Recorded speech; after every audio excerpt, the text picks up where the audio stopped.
du coup ay élèves lañu ci institution Lucie Leclerc ñu ñëw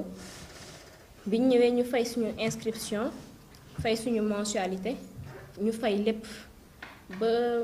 ñu laaj ñu ay frais de dossier même visite médicale sax école bi ñu ko fay loo xam ne école bi moo ko waroon jël en charge même visite médicale ñu ñëpp dañu koo fay loo xam ne du yoon ñu fayloo ñu visite médicale fayloo ñu épreuve facultative fayloo ñu inscription fayloo ñu mensualité fayloo ñu dossier lekk nañ xaalis bu dul jeex si ñun mënuñu wax ñaata la ñu lekk si ñun. du coup biñ demee comme sama camarade bi ni mu ko waxee biñ demee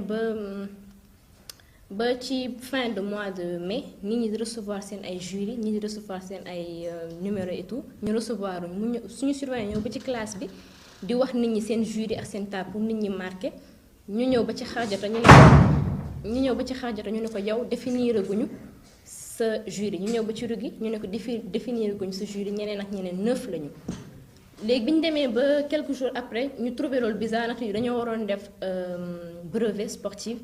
ñu ne Dieng naka la ñuy defee brevet te xamaguñu suñu ay numéros xamaguñu suñu numéro tax xamaguñu dara mun nañu t'inquiète pas Khadija ça va se régler sachant très bien moom xam na ne depuis janvier qu'on va pas passer le bac mu bàyyi ñuy fay di ñëw mu ne ma non Khadija vous allez passer le bac c'est juste un problème technique parce que des fois waa UCAD dañuy jël temps pour envoyer message yi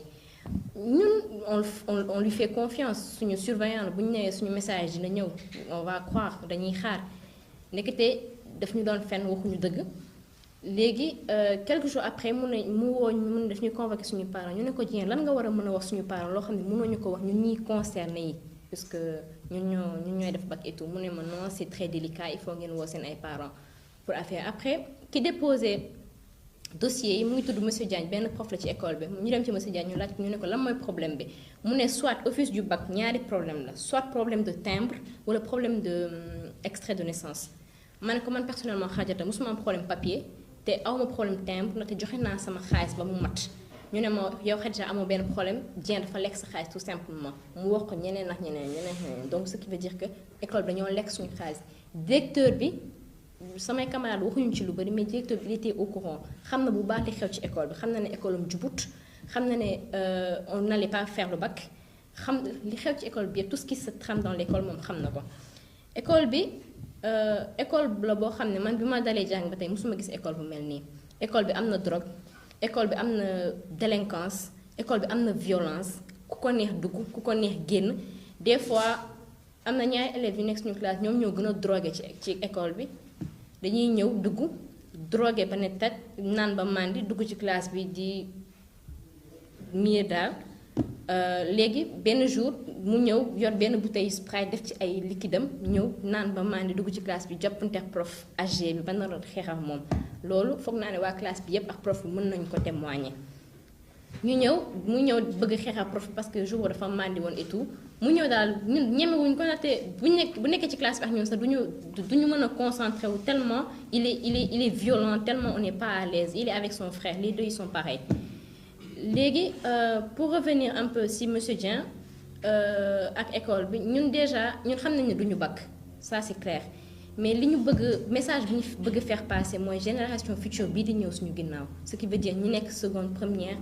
wala troisième et cetera ñooñu lañu bëgg protéger en quelque sorte parce que Dieng def na ko yeneen année yi def na ko ren te sûrement dina ko def déwén bu dee génnewuñu ko li ñu ñaan juste c'est de relier l'information histoire que génération bii di ñëw duñu am même problème que ñun ndaxte déjà ils nous ont fait perdre une année de salaire une année de temps une année de rigueur mënuñu ko fay du coup ñun lépp lu ñu bëgg daal mooy génération bii di ñëw après ñu mën a bañ a kii et tout déjà école bi en plus de ça ut nañ leen lu ne par la gentillesse par la violence des fois utee nañ leen lu ne pour juste ñu réagir ñu mën a dem ci yoon wala un truc comme ça mais lu ñu leen mënti def école bi ñu réagir parce que xam nañ ne nekkuñ ci yoon def nañ fa ju n'importe quoi dem nañ waxtaan nañ manifester nañ on a tout fait juste pour chercher leen pour ñu mën a peut-être bu ñu manifester yàq fa benn affaire ñu ne d'accord dañuy yóbbu ci yoon mais ils n'ont même pas réagi du coup juste pour bref lii yëpp on veut juste ngeen relayer information ngeen jàppale ñu si possible juste pour au moins sa génération bi di ñëw suñu ginnaaw ñu nekk première école bi lii du école c'est pas possible ku la neex dugg ku la neex génn lu la neex def bu la neexee naan ba màndi ñëw bu la neexee tux ba kii ñëw mooy loolu l'essentiel c'est nu ngeen ñu mën a jàppalee rek nous on est preneur. Merci beaucoup. Je vais donner la parole à Adjamati. Adjamati, pardon. jërëjëf Khadijatou Sow ñu jox la parole.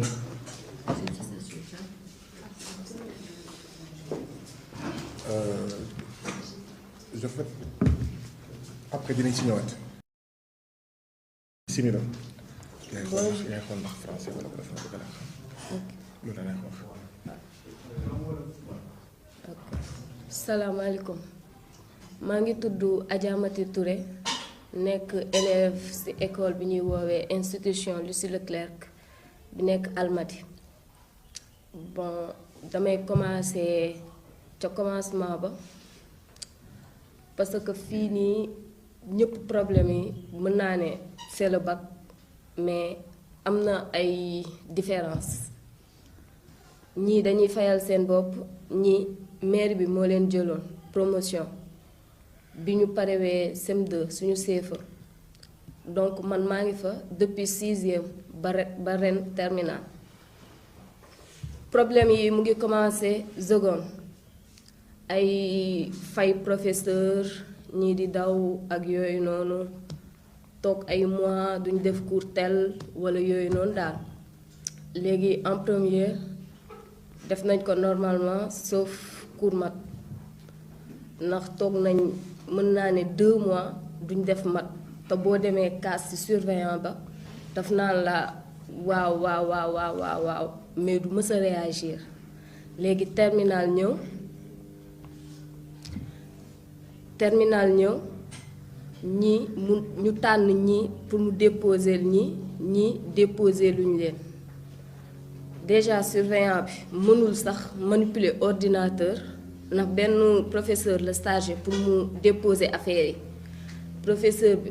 dem na ñi tàkkale nañ ko ba mu affirmer que ni dafa jël suñuy dossier tegee ko nee parce que soi-disant que ni du risquer jël ay dossiers yom te bu ko dugalee ci clé bi waa école ba yëpp kenn du def bac kenn xamul lu mu wax noonu ba toog léegi après bi ñu nekkee tamit di dalaale ci surveillant bi à chaque fois kii bu la waxee lii kii lii la lay wax keelee la lay wax keelee la lay wax parents yi da leen di woo parfois di jaxase doom ak élève nga war a nekk sa parent di la kii ak yooyu noonu loo xamante ni normalul école ba lu nekk am na fa lu waay neex def n'importe quoi daal ñu doon ñëwoon fii nii tey pour ñëpp jot ci benn parent bu xalaat inscrire doomam ci école boobu noonu ñu lay wax ni école boobu noonu nekkul école bi gën ndax boo fa yóbbuwee sa doom pour ñu jàngal ko xam-xam contraire ba la fay jëlee su amul yenn mentalité yii nii pour yóbbu ko ci yoon boo xamante ne ni mooy loolu dafay yomb torop ñu ngi leen di sant nag di leen gërëm ci le fait que ngeen déglu ñu. jërëjëf Adja Mati mbokk yi ñun ñoo ko déggandoo je crois que ku déglu suñuy doom yi ku déglu suñuy jarbaat yi ku déglu suñuy rakk yi xam ne Sénégal mu ngi soppeeku xam ne xale nekkatul xale xam ne conscience yeeg ak mentalité yi mu ngi jëm kanam ndaxte comme ni ma ko doon waxee sànq bëri na Sénégal ñoo xam ne mat nañ bàyyi walla ndey walla maam xale yi ñu leen di noot ñu ne patt fu ñu leen di nootee ñu leen di seeñu ñu ne patt ci lañ leen di seeñoo may dellu si waat ci noonu doon wax sànq ñun dañoo am mbégte tey toog fii seen wet ñoom am fa taxawaayu waajur am fa taxawaayu nijaay am fi taxawaayu mag waaye am fi tamit taxawaayu représentant du peuple sénégalais am fi taxawaayu élu national boo xam ne bokk na ci li mu war a def sàmm ak yelleefu ñiy nekk Sénégal. Or ak yelleef bi nga xam ne moom la ñuy waxtaanee tey mooy le droit à l'éducation. Le droit à l'éducation bi nga xam ne article 8 ak article 21 de la constitution mu ngi ciy wax bi nga xam ne article 26 déclaration universelle des droits de l'homme bu 1948 mu ngi ciy wax. moo tax ñuy interpeller état du Sénégal wax naa ko sànq dama koy waxaat interpeller état du Sénégal mooy école yu mel nii école institut Lucie Leclerc waruñu ubbi waruñu def lu ñuy def ñaata yeneen école yu mel ni école institut Lucie Leclerc ñooy def yëfu sàmbaabo yii di exploiter di jëriñoo di noot ay xale di noot seen institut ay élèves mais ñu ngi interpeller gouvernement du Sénégal tamit ci ne comme am na session de remplacement ndax cas yu mel nii gouvernement du Sénégal warul xool naka lay jàppale élèves yi pour ñu mun def session de remplacement ndaxte lu tax defuñu bac du ñoom seen coobare du ñoom seen këyit moo matul du ñoom seen xaalis moo matul donc gouvernement du Sénégal lu mu ci mën war na ko mën a def ngir cas yu mel nii ñu bañ a perdre seen année scolaire muy juróom-ñeenti weer xaw ma fukki weer ñuy interpeller ministre de l'éducation nationale lu mu mun ci cas yii ci élèves yii lu mu ci mun na ko def pour session de remplacement dégg ngeen leen nee nañ amoon na jamono joo xam ne seen waa école ñi moom école bi ñu ngi leen doon gëmloo ne dinañ def session de remplacement bu dee juumuma waxoon nañ leen sax ne dinañ leen utal faux certificat médicaux pour wan leen ni ñu njublage dinañ leen utal certificat médical yu teguwul ci yoon pour jéem a firndeel ne dañoo feebar moo tax defuñu bac fekk ne ñoom xam nañ ne waaw mais boo ma utalee certificat médical te sama 11500 da nga ko randal sama 11500 da nga ko toje sama 11500 da nga ko sàcc boo ma utalee certificat médical tamit pour wax ne damaa feebar moo tax defuma bac mois de juillet lu muy jëriñ comme am na session de remplacement ndax ministre de l'éducation nationale ndax gouvernement du Sénégal amul lu mu war a mun def ak cas yu mel nii nga xam ne dañ leen nax muy benn ñaareel bi seetantal école yu mel nii école institut Lucie Leclerc waaw yokk policier baax na yokk limu gendarme baax na dem jënd ay ngànnaay yow xaw ma dugal palais présidentiel baax na jënd ay ngànnaay xaw ma yóbbu xaw ma ministère de l'environnement baax na mais yokkal fonctionnaire yi nga xam ne ñooy dugg ci école yi ñooy xuus ci école yi xool li xew ci école yi xool drogue bi nekk ci école bi xool délinquance bi nekk ci école bi xool classe yi nga xam ne da ngay dem jàngi dugg classe doo mun suivre ndax yaa ngi bokk ak classe ak ay drogué dem école fay sa juróom-ñeenti weer ndekete depuis mois de janvier yow doo def bac te buñ la ko waxoon xëy na nga taxawal say waaw dootoo fayati depuis mois de janvier nga dem defi leneen justice bi tamit xanaa justice bi justice su sàcckat yi la xanaa justice bi justice su borom école borom doole yii di sàcc yii di noot élèves yi la fii nag seen kër la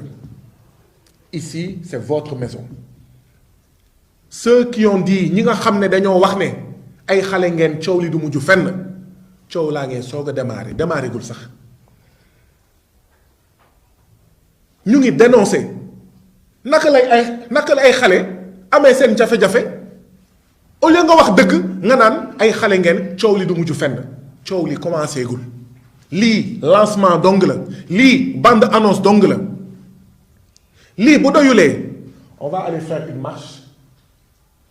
une manifestation devant l'école Institut Sainte-Lucie Institut Lucie Leclerc je sais même pas pourquoi je dis Sainte-Lucie depuis tout à l'heure alors que Lucie boobu moom du sant Lucie bii ñuy wax du Sainte xaw ma lu tax ma naan Sainte Lucie depuis 5 ans. Si ça en vaut la peine, ça dépend que de vous. Si ça en vaut la peine, on fera une manifestation devant l'école Institut Lucie Leclerc des Almadies.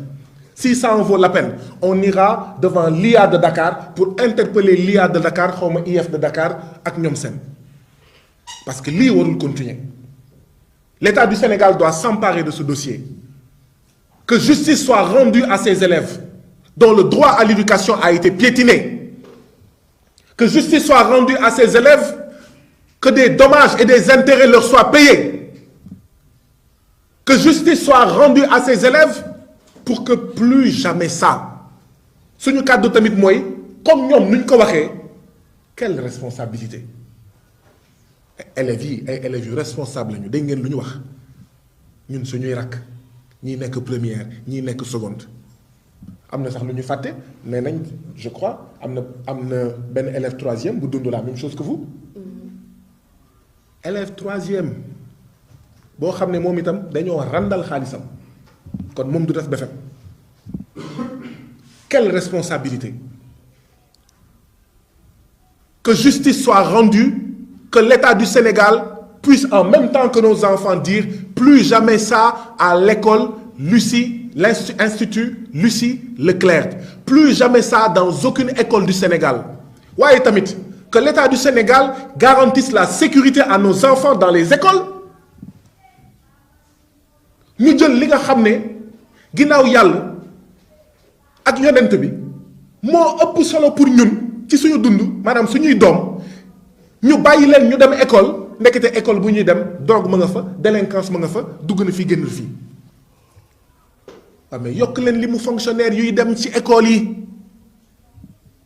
bu ngeen yokkee li mu policiers yi d'accord yokk leen li mu agent yiy dem ci école yi protéger di aar suñu doom li nga xam ne moom sax la ñu gën a fulal ñun suñu bakkan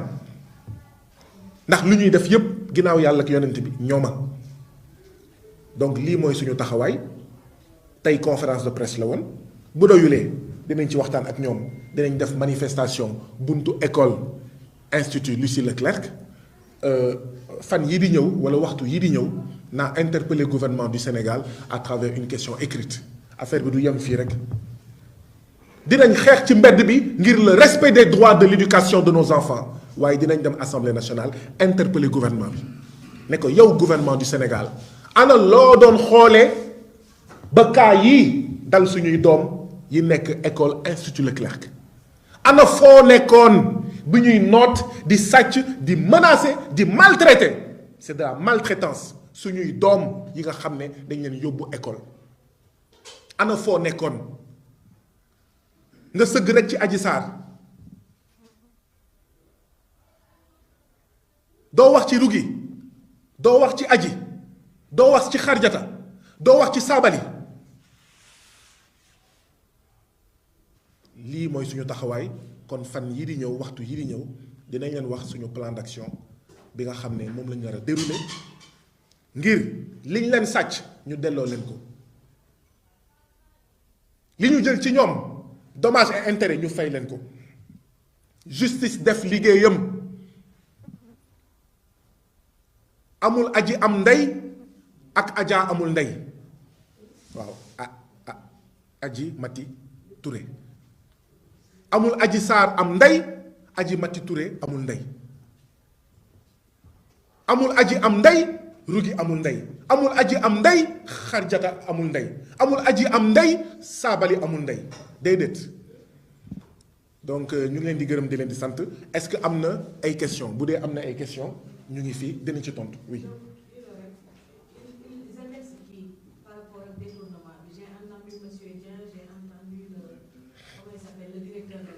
est-ce que am na kenn ku mun toog.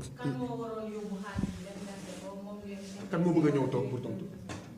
tu as wala Sabali tu veux venir.